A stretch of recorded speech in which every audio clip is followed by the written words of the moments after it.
hammer and drill. It has two functions. It'll be a drill driver and it also hammers. So here's how you use the drill driver with a drill bit. You just put it in like normal. It goes. Alright?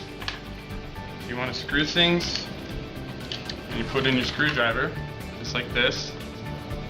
And you can just put it straight in, like normal. Alright? Now, if you want to hammer, you grab the hammer bit. You stick the hammer bit in. Here's your hammer, here's your nail. Stick it in your board.